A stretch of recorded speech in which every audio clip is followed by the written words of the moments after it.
The honourable member for Lac-River St. Paul, Two Hills, followed by Dunvegan and Central Peace Valley. Thank you, Mr. Speaker. Moving life-saving Medevac services will result in deaths, suffering, and reduced health outcomes for thousands of Northern Albertans. You don't have to take my word for it. There are now over 80 doctors who have signed a letter stating that the Premier's relocation plan is flawed and will result in, and I quote, needless death and disability for Northern Albertans. Now, I know the Premier is no fan of doctors, but to continue to ignore their advice is spiteful.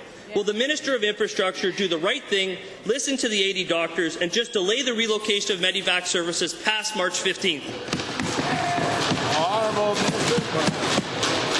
Mr. Speaker, the Premier of this province does listen to physicians and has listened to all points of view and all of the evidence that's been put together to plan the move of the Medevac service to the Edmonton International.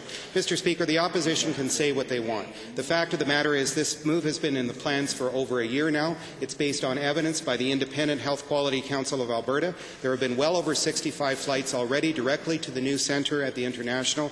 And, Mr. Speaker, we stand by this decision as one that will continue to deliver on quality and patient safety as job one in Medevac.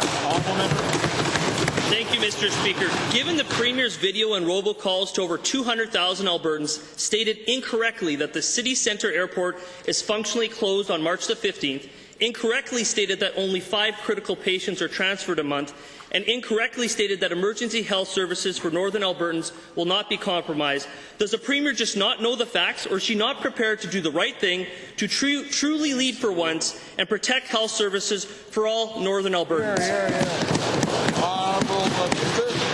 Mr. Speaker, our Premier and our Minister of Health have been showing stellar leadership through this event, Mr. Speaker. The hospital, or the airport may stay open for a bit longer, Mr. Speaker, but the city's already declared that it will be closing. It could close it at any time, which is why it's very important, as our Minister of Health indicated, to move the Medevac now so that we can be preemptive and make sure we have all the services in place before it becomes a critical situation to deliver the same or better Medevac care services to Northern Albertans, just like they deserve, Mr. Speaker.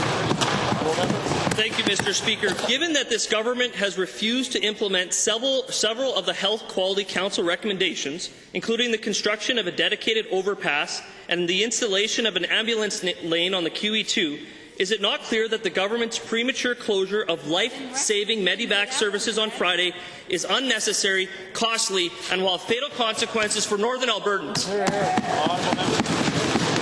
Well, Mr. Speaker, what the honourable member says is not true. This government has accepted all 18 recommendations and is moving forward on implementing all 18 recommendations.